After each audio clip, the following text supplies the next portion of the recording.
Loch Ness in Scotland, a place of secrets and legend. Hidden in the murky depths lies a mystery unsolved for 1,500 years. Is this the home of the Loch Ness Monster? There's something in Loch Ness that shouldn't be there. We go monster hunting on the latest sonar sweep of the loch, and the mystery thickens. Loch Ness locals tell us about their sightings of Nessie. We were scared, really scared, because we just didn't know what it was.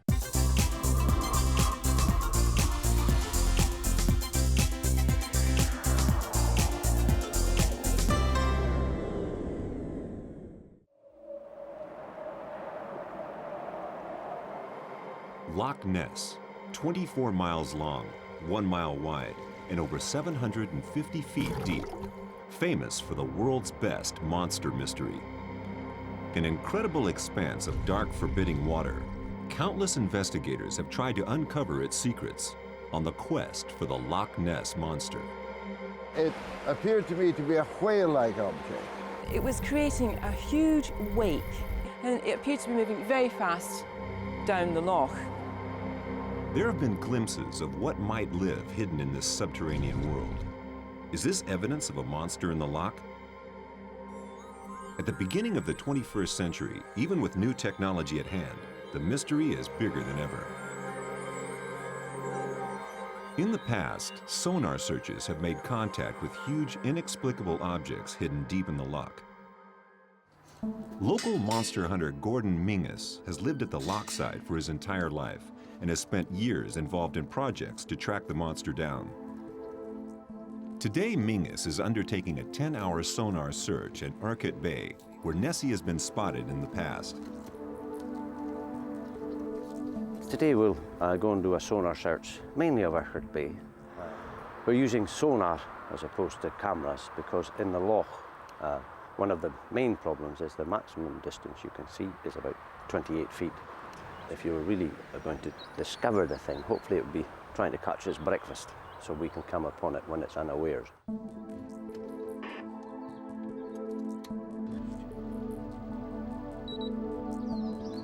Menzies has vital monster hunting equipment on board.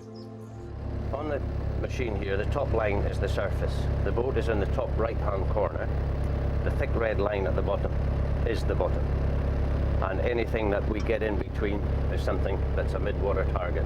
And what we're looking for is something nice and big and red. GPS is also certainly a very useful tool.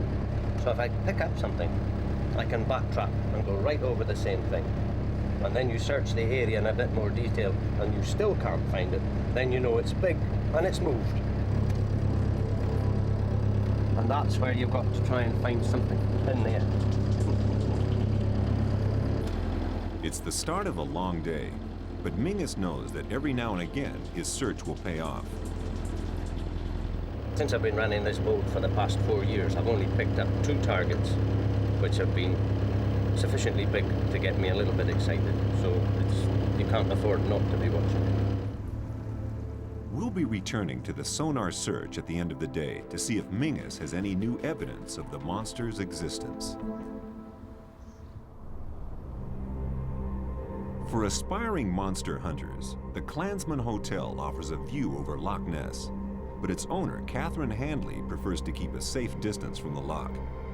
Handley's experience of the monster 3 years ago is one that she would rather not repeat. It was about 6 o'clock in the evening.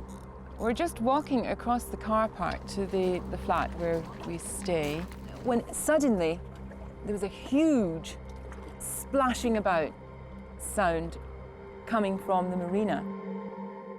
It was very alarming because it was so huge, it seemed to be stirring up the loch. So it was very scary in that I just immediately couldn't explain away this huge noise. It was like something, actually like something very, very big had been trapped somehow in the marina, had got in here and somehow couldn't get back out and was flailing about.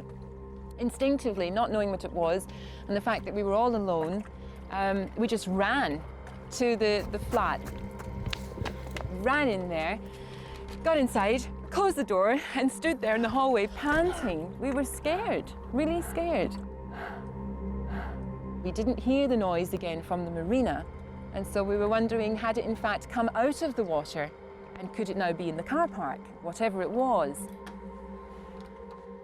Although Handley was curious, she was too frightened to go and investigate that night.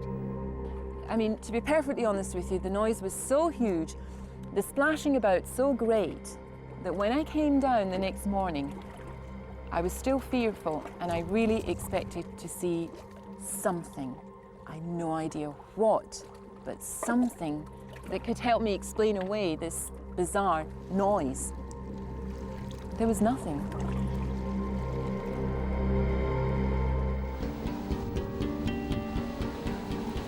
Nessie seems to appear quite by chance. People have seen her when they are least expecting to. Christina McIntosh Palmer had grown up by the loch and had never seen anything to make her believe that the mystery could be true. All that changed in June 1998. It was my husband's birthday, and we'd hired this very boat, and we had a disco on board and a party. My sister was down here, and I came from the top deck down to talk to her. When suddenly looked out and saw this thing come up in the water, and we looked at each other. We got quite a fright, really. You know how a whale comes up slowly? It wasn't quick, it was lumbering. It was definitely something big, and the biggest part was under the water. I looked around quickly to see who had the camcorder. My brother-in-law had it. He was up on the top, and he turned round, and I just asked him to film it. And as he was filming it, it just brought the surface again. But we didn't know that until the next day when we looked at that he had actually got anything, until we looked at the film. Once a skeptic, now a believer. The sighting has transformed Mrs. McIntosh Palmer's opinion about the monster in Loch Ness. I was skeptical myself. I didn't believe that there was anything, out of the ordinary in Loch Ness. But I can assure anybody that is skeptical, there is definitely something there. I saw it. I know what I saw. They can send men to the moon. Why can't they find out what's floating around in Loch Ness? There's no easy answer to Mrs. Palmer's question. The mystery of Loch Ness will continue for years to come. When we return, we go back in time to when the mystery began. St. Columba blesses the monster and sends it back down to the bottom for time evermore.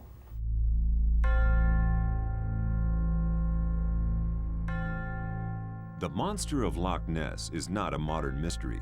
In fact, it is rooted in the past. Anyone who seeks to find an answer has to look back 1,500 years to the very first reported sighting. According to legend, St. Columba in 565 AD was travelling into the Highlands of Scotland. He came up the River Ness, whereupon he saw a group of people struggling with a man, and they explained that this man had been attacked by a monster which had come out of the water and attacked the swimmer. A big fiery dragon-type monster rises from the depths of the water, whereupon St. Columba blesses the monster and sends it back down to the bottom for time evermore. Sightings continued into the 17th and 18th centuries as the monster became part of local folklore, but it started making headlines in 1933. In March 1933, a London couple were travelling from Dawes to Foyers, and they saw a huge creature disporting itself. The wife of the couple was Aldie Mackay. It was her account that detonated the media explosion of interest in the Loch Ness Monster. It just rose out of the water, black, wet,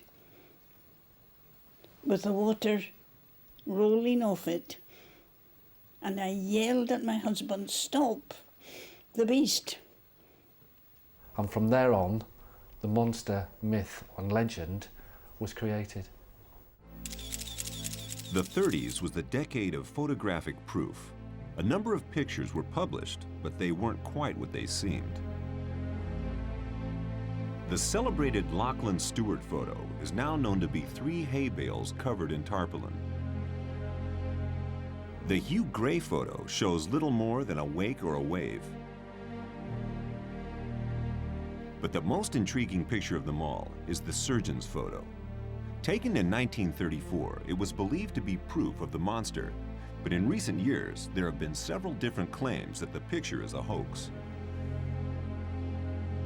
The 40s and 50s were quiet years for the monster, but then came the 60s.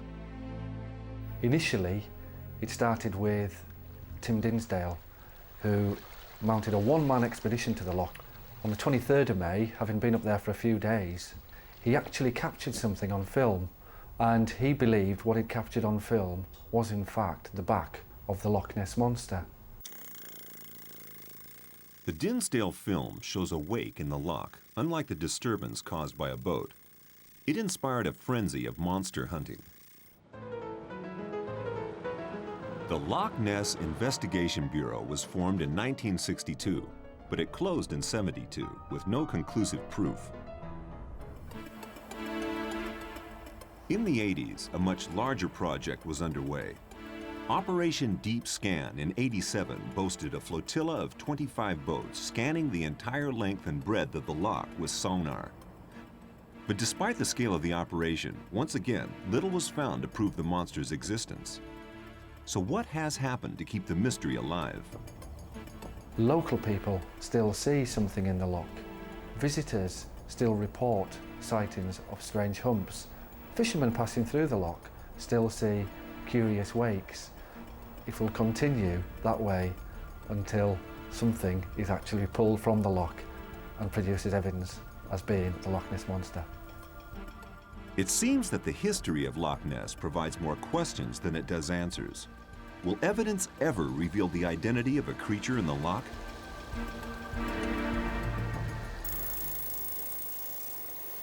Investigators have given up years of their lives in search of proof of a beast living in the loch. Scientists have worked side by side with self-styled monster hunters, but no one has been able to solve the mystery. Dick Raynor started looking for Nessie in 1967. Amazingly, after just 10 days of surveillance, Raynor shot some footage that was widely believed to be of the monster in action. I was manning a camera vehicle opposite the village of Dawes, and about 11:45, I saw this silver line on the black water coming out from the bay, and I couldn't really believe it. This was what I was supposed to be doing. I was supposed to be filming this thing, so I quickly checked the light meter and switched on the camera. And through the binoculars, I could see that this thing had a small object sticking up at the front, and it kind of went in spurts and stopped, and then set off again, and then stopped. A large pleasure steamer came halfway between me and it, and I thought, well, will anyone on the boat have seen this? It could be important, but nobody had. 14 years later, in 1981, I was working back on Loch Ness again. I was looking out of the caravan window and saw a line moving along the surface. My heart leapt. It was going in spurts and then stopping, and then going off in spurts and stopping again. And I realised that this was what I'd seen before, and by looking again more clearly, I could see that it was a group of birds called mergansers, and the mother bird runs along the surface, kicking up the spray, and then sits down and waits for the chicks to catch up with her. And it seems that that's probably what I filmed all those years earlier. It came as a bit of disappointment to see that. But Raynor wasn't disillusioned and remained determined to find the monster. Today, he is one of the few investigators still working on the loch. His latest research project began in 1999, a portable trailing underwater camera. When I first came here, I really did think that there was a family of large 50-foot long monsters living in the lake. I'm not sure anymore. Whatever there is in Loch Ness will be under the surface. And I suppose with the underwater television camera, you've got a chance. It's like having a lottery ticket. There's no way you can win a lottery unless you have a ticket. And the only way you're going to find anything under the surface of the loch is by putting a camera down and having a look. Well, this is a very interesting area. It's where we're seeing the eels behaving in slightly strange ways. We've seen them standing on their tails, apparently, as we approach them. It has been suggested in the past that perhaps eels which are expected to go back to the Sargasso Sea actually stay in Loch Ness and grow to a great age. And that has been proposed as one of the ideas, one of the possible solutions to the monster story. So anything we can find out about this will be of interest. With this footage of the eels in the can, Raynor heads for a second location. There's still time for one last search. Lights on. Lights on, good. I think something just shot along the bottom there, leaving a cloud of silt behind it. What's the time on the video, John? Is there a time display? It's just as we were heading back towards the harbour, there was something that just left a little furrow of disturbed mud along the bottom. I didn't see what it was at all. I just saw the sort of cloud of mud that it left behind. So we'll replay the video when we get back and have a look at that and see what it was. It's like a successful hunting trip. We've had a good time, we've enjoyed ourselves, we've seen interesting things on the bottom. A good day's hunting for Raynor, but closer inspection of the footage doesn't reveal the identity of the creature that swam quickly across the screen. Just another mystery to be solved in Loch Ness. So what could be the answer to the world's best monster mystery? Monster hunters will be intrigued by Raynor's discovery of eels behaving strangely. There is no reason why an eel in Loch Ness couldn't grow to 15, 20 feet. We know that these exist at sea, so there's no reason why they couldn't exist in Loch Ness. But there are other theories. Some still believe that the monster is a plesiosaur, a throwback from the Jurassic era. But science deems this an impossibility. The water in Loch Ness is 4 degrees Celsius, too cold for a dinosaur to exist. Others believe the monster is a fish that can grow to gigantic proportions. There is one fish, very reptilian in appearance, but it's actually the biggest fish you'll ever see in fresh water. And that's the Atlantic sturgeon, which has been known to make occasional visits to British freshwaters. We're not saying that sturgeon live in Loch Ness, they certainly don't. But it is conceivable that individuals might have come in. But a sturgeon can't account for all the sightings of a single hump. The theories continue, but there is still no answer. The monster remains an enigma. When we return, has this recent footage captured the monster on film?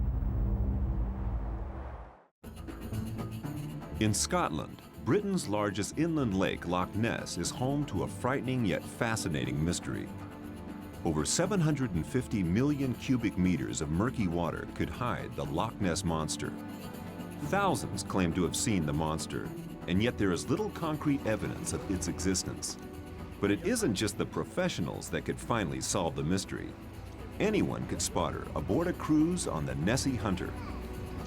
I think most people come with an expectation of seeing something in the water, but when we're out there and I tell them about the loch and I tell them all the different things about what I've seen and what's possible and what's not possible, people go away, whether they come here as total skeptics, they go away with that little bit of doubt in their mind there. I don't know if it's a mystery thing or it's just because the lake is very deep. Maybe, I don't know, we'll see.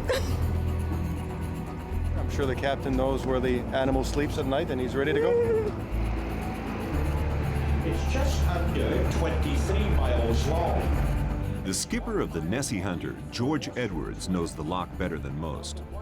Amazingly, Edwards claims to have discovered the deepest part of the loch back in 1988 on a Coast Guard's exercise. I just happened to glance up at the sonar screen and lo and behold, I recorded a depth of around about 800 feet. So I began to first of all sort of increase my circles, then decrease them. And eventually I recorded a depth of 812 feet, which had never been recorded before. I didn't think much about it at all at the time, and it was only after I told a friend of mine about my discovery that he said to me that it was probably the most important discovery ever made in Loch Ness. Strangely, this deep hole in the bottom of the loch cannot always be detected on the sonar, and some have called it Nessie's lair. Meanwhile, Edwards tells today's Nessie hunters about the other mysteries of the loch. There is no doubt at all that there are some strange creatures here in Loch Ness.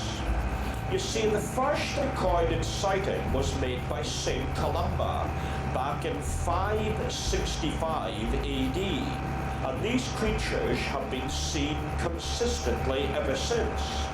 All these people cannot be telling lies, they can't all be imagining things. So, are the Nessie hunters having any luck? Not this time, perhaps next time. We did see something on sonar, which was quite remarkable. You think that you might just happen to glance across the water and it'll be there? And I would imagine there's got to be more than one. I think there's no doubt that there's creatures down there that are unidentified. I think that's the main purpose why lots of people come here, you know, to go to the Loch Ness and hopefully catch a glimpse of one of the creatures, go on a Nessie hunt. And you never know, one of these days we might just find something. Not lucky, maybe next time. No, Nessie, maybe next time. We'll have to come back. There have been no sightings today, but on a monster hunt, you never know when you might see Nessie, so always keep a camera at hand.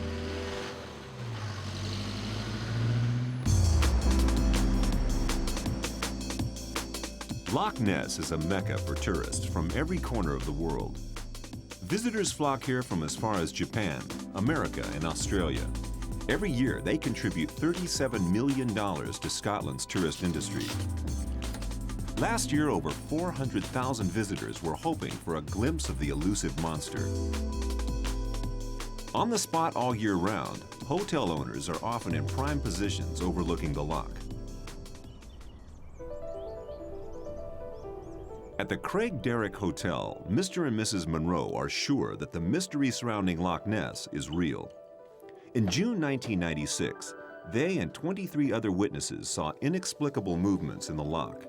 In June '96, I went out for the evening walk with the dogs and my daughter-in-law, and we looked out to the loch as we do, and there was a white disturbance, a wash, which caught our eye, and I asked her if she could decide what it was, and we couldn't see, so we came inside to get somebody else, and of course all the guests went out as well.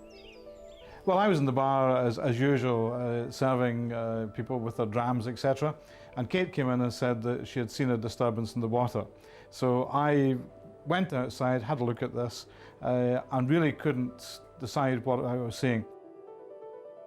Everybody congregated in this area of the car park, because this is obviously where you get the best view over the loch. It literally looked like somebody playing on a jet ski and just zigzagging the thing about. But I mean, there was no jet ski there. There was nothing at the front. And we all stood here for 15, 20 minutes watching this thing in the water. I really, to this day, don't know what we saw, but I'm totally and utterly convinced that it was a living creature of some description. Unable to believe his eyes, David Monroe headed to get his telescope. Even with the telescope I have, which I can clearly see the craters on the moon with it, so I mean it's a very powerful telescope, even with that, you really couldn't tell what was causing the wash. But is it possible that hoteliers like the Monroes and Catherine Handley only see the monster because it's good for business? I'm conscious that I'm a hotelier here. It was the beginning of the season, and I know that there's cynics out there that might say that we're just trying to get something going, you know, to drum up business or something. People do say, you know, is the Loch Ness Monster all about tourism? And yes, one has to be honest and say that people do come to see the Loch Ness Monster, but it's not there for tourism. I mean, I personally saw the creature when I was about 10 or 12 years old. I'm now late 50s. I completely believe in it. Have seen on a couple of occasions things which I can't explain. It is a genuine fact. There is something in the loch. Whether Nessie is good for business or not, the locals are sure that Loch Ness still hides a mystery that is yet to be solved. Tourist Jeff Mitchison believed that he had the answer to the mystery when he went on a Nessie hunt on a cruise boat in 1998. Before I came up the loch, I didn't really believe in the Loch Ness Monster, no disbelieving it. It was a mystery that I was interested in. And When we went on the boat, I was just like glancing out the window, just holding the camera in my hand, and noticed something swimming in the water. When I actually started zooming in on it, I didn't really think anything. It just looked like a rock in the water. When you see a rock in the stream and the water passing it, it just looked like that. And then when it disappeared into the water, I thought, well, rock doesn't do that. So I like jumped up, went on the outside of the boat and tried to zoom in on it again, but it had disappeared by then. It was gone, but I did get a shock when it disappeared into the water.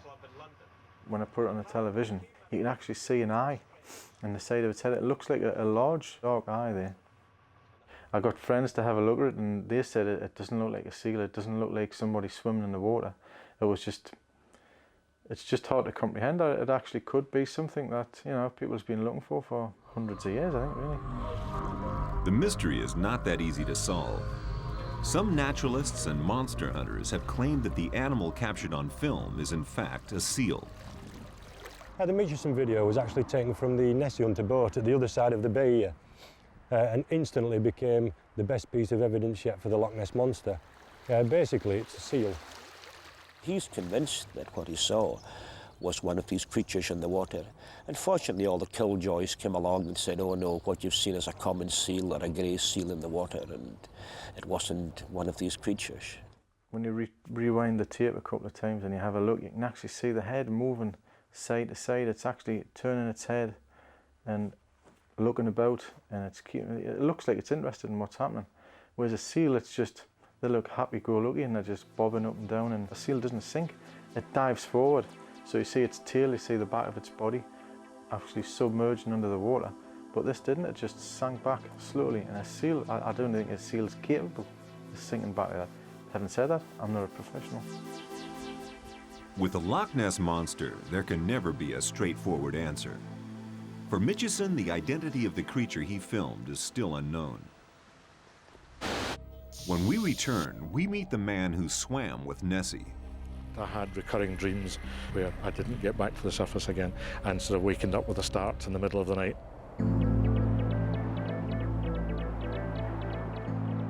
Loch Ness still has many monster hunters, each with their own methods of tracking the elusive beast down. Some use sophisticated sonar equipment, others use underwater cameras, others simply watch and wait. Richard Carter has been fascinated by the mystery of Loch Ness for 10 years. It's become his ultimate goal to find out the truth, so he's begun to question historical evidence that already exists. Well, in 1977, Peter and Gwen Smith from this shore here saw a pole-like object. I think the periscope-like object they describe it as, and filmed it in 8mm film. And basically all you see is a round object rise out of the loch and fall 3 times. Carter tries to recreate classic evidence like the Smith film in order to find out if it really is the monster, or if there could be another explanation. It's the most important thing to use the same type of camera, if possible be in the same place, and just recreate it exactly as it was on that day.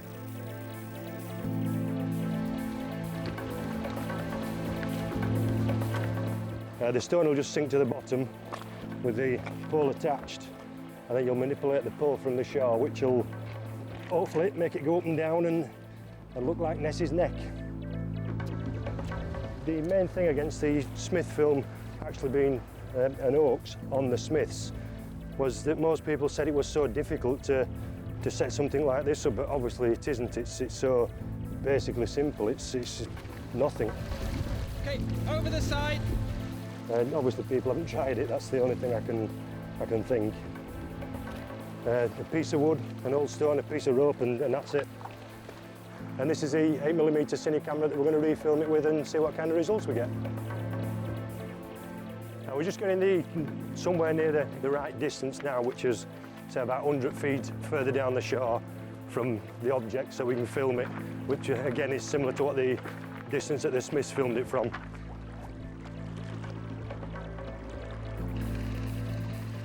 Dick's manipulating the rope, making the post rise to the surface and sink again, which looks very similar to what the Smiths filmed. Yeah, I think we can safely say that's another one that bites the dust. However, not all monster hunters are convinced that this proves the Smith film wasn't evidence of the monster in the loch. Yeah, you can make a stick behave much like, because you can't really see in her piece of film what it is that's sticking out there. It's so moving about anyway. You can make a stick behave like that, but it doesn't mean that the original thing was a stick. If we get rid of the evidence that's no good, that can be proved to be no good, we can start looking at other things that will maybe lead us in the right direction to finding out what is actually in here. So what keeps Carter believing in the monster mystery? A local that's lived here for 20 years and seen nothing, and then seen something that he can't describe or she can't describe, they've seen something different. Not something that happens on a 20-year cycle. They've seen something in Loch Ness that should not be there, whether it be a plesiosaur, a sturgeon, a catfish, a giant eel, or something we don't know. There's something in Loch Ness that shouldn't be there, and that's what the mystery is all about. Carter will carry on trying to eliminate historical evidence that he doesn't believe in, but he would still love to have proof of a creature living in Loch Ness.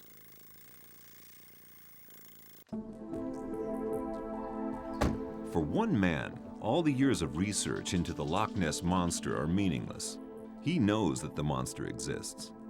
When Robert Badger was a young man, he joined the Loch Ness Investigation Bureau and joined in with the attempts to find the elusive monster.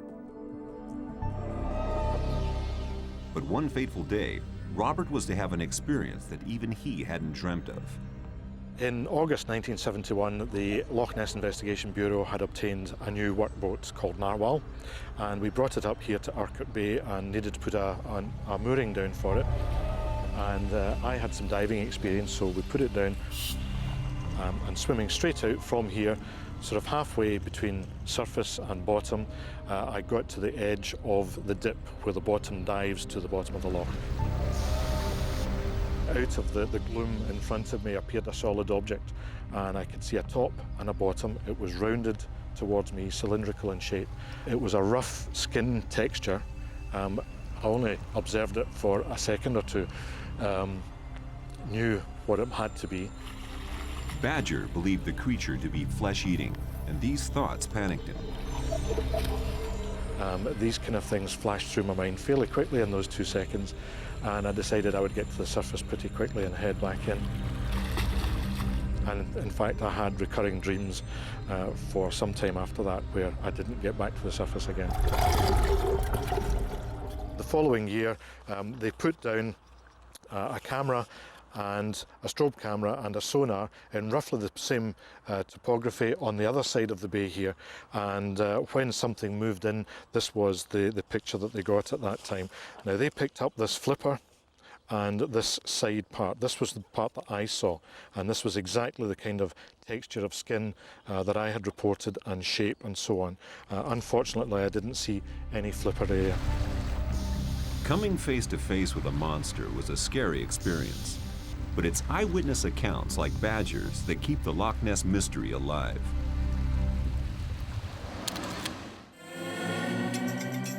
There is one image that for 60 years was synonymous with the Loch Ness Monster. Taken in 1934, this photograph seemed to prove the existence of a beast lurking in the loch. It was called the surgeon's photo, after Dr. R.K. Wilson, a gynecologist who claimed to have taken the picture. But for one man, the image didn't quite ring true. The thing about the surgeon's photo is it always seemed to me, just from looking at it, that what some of the Nessie authors had interpreted as waves were actually ripples. Just looking at the photograph, I just thought, well, this is something that isn't more than a foot high. While I was doing the work on the surgeon's photo, I realised that it would be beneficial to actually have a kind of replica version. But you can see when it goes through the water, you've got that instant kind of ambiguity as to the scale. That's the same as you get with a surgeon's photo, where you're suddenly reading that as, oh, is that a few feet high or is it a few inches high? When it comes closer into the shore, you can see the rocks, and you suddenly get that frame of reference and you think, oh no, it's a small object. With his beliefs confirmed, Boyd and co-investigator Dave Martin soon had the other pieces of the elaborate hoax. Marmaduke Wetherell was an actor and film director who had been employed by the Daily Mail to head what they termed a special mission of inquiry at the end of 1933. But Weatherall claimed an outrageous finding of a footprint on the shore of Loch Ness. Publicly embarrassed, the Mail pulled the plug on the expedition. Marmaduke Weatherall wasn't happy. Weatherall and his son went back up to the loch with a model which Weatherall had asked Ian and his stepson, Christian Spurling, to make for him. Boyd tracked down Spurling and taped a confession from him of how he built a head and neck model on a plastic toy submarine. The stage was set for the surgeon's photo. They take the photographs on a 35mm camera, a Leica. The undeveloped film is given to a friend of a friend, and this is the surgeon, R.K. Wilson. The pictures get given to Wilson with instructions, obviously, to take them to the Daily Mail. When Boyd uncovered this hoax, it seemed to believers that he was out to trash the best monster mystery in the world. In fact, nothing could be further from the truth. I had a sighting back in 1979, which was convincing. And I think it's only because I am convinced that I'm willing to spend time on exposing the hoaxes. For Boyd, the past 21 years of watching the loch have shed no more light onto the mystery. It's still as murky as ever. When we return, the experts analyze mysterious new footage. You'll notice also that the object itself has got a trail either side of it.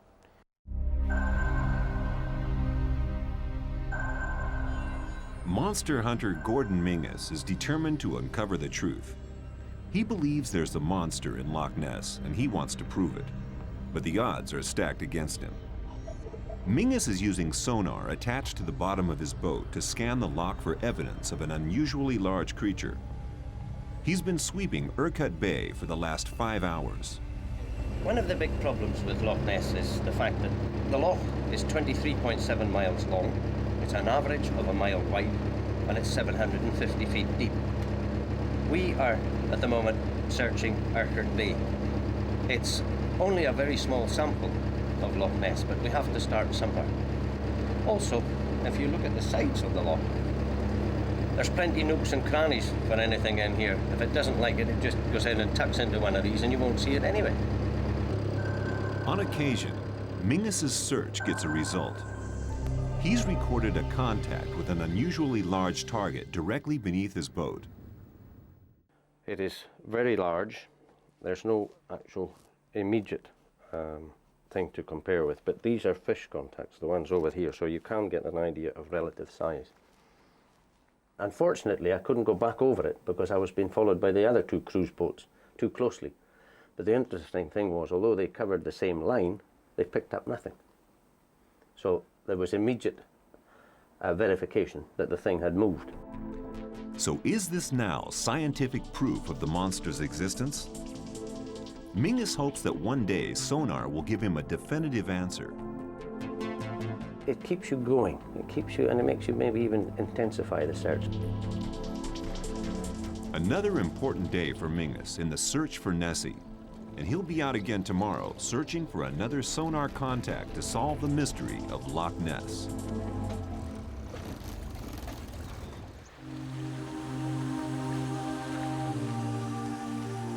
"35 years ago, there was one truly remarkable sighting. It lasted for over 50 minutes, and the man who witnessed it was trained to solve mysteries. Ian Cameron is now a retired CID Special Branch police officer. Well, on the 15th of June 1965, I, along with a friend, William Fraser, a civil engineer, was in this very spot, fishing for brown trout. Just over there in Urquhart Bay, I saw something that broke the surface and caught my eye. I would say it appeared to me to be a whale-like object, say 30 feet across the surface of the loch and about 1 meter high. Over the next 50 minutes, the monster drifted closer and closer to the shore where Cameron stood watching. and it turned. It cut into wind and it cruised just right back out, going out to midwater. And at the end of about 50 minutes of the sighting, it submerged and finally went out of sight. Although Cameron is still a fisherman, the experience has left him more wary of the loch. Today, there's no way that Cameron will go out in a small rowing boat. For the very simple reason that if this thing, object, call it what you may be, if it surfaced alongside, I wouldn't want to know what to do. It's not like anything else I've ever seen alive on this planet. For ex-police detective Cameron, the mystery of Loch Ness is one that he is unable to solve and remains an enigma even today. One man who is still waiting for a glimpse of the creature is Steve Feltham. Since the age of 7, Steve had a schoolboy obsession with the mystery of the monster of Loch Ness. His school holidays would be spent watching and waiting. At that time, there was a big expedition along just beyond Urquhart Castle. And as a 7-year-old kid, you see these characters with this big platform that they had with this camera with a lens on it. The lens must have been about 3 foot long. And I was just hooked on it just at that point.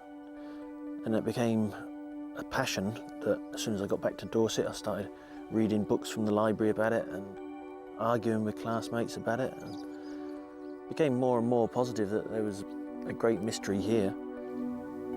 Steve kept his passion for Nessie alive during adulthood, and in 1991 made a startling decision. Eventually I thought, hang on, I'm going back to the rat race to earn the money to pay the mortgage, to get back up here to do the things I love doing.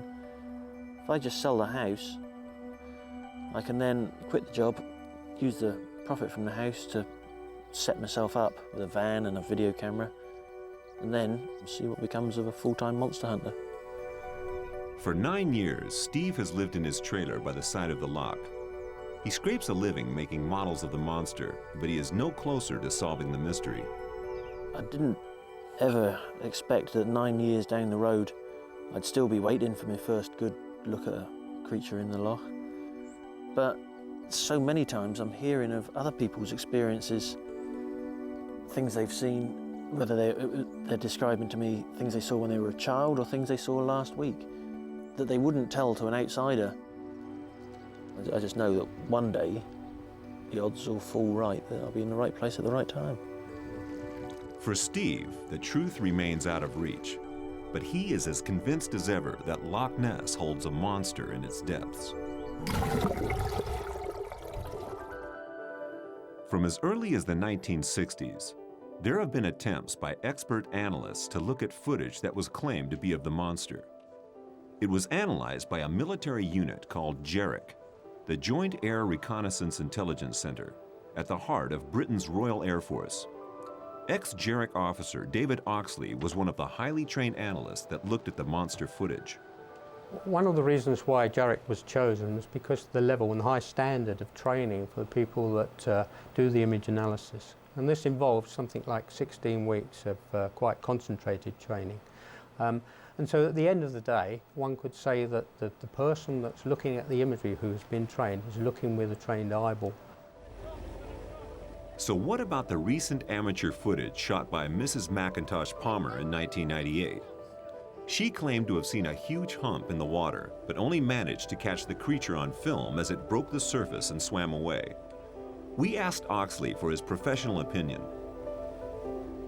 What I did with this was to take it into a digital form, to use a digital image to produce a stereo pair, and looked at a stereo image, and there I was able to see the texture of the object, and that texture, the best I can do perhaps for Miss McIntosh Palmer was to say, you could say it looked a bit like a crocodile, but I think in fact it was the bark of a log. Does this call into question whether Mrs. McIntosh Palmer actually saw the monster in the loch? The difficulty is this: I don't know what the Loch Ness Monster looks like. Maybe the Loch Ness Monster looks like a log being towed, for all I know. So it's very difficult for me to say yes, I can say it is, or no, I can't say it isn't. All I can do is describe what I see using a pair of obviously trained eyes and using the equipment that we've talked about. So it might be or it might not be, and that's as far as I can go. But perhaps improved technology will one day solve the mystery of Loch Ness.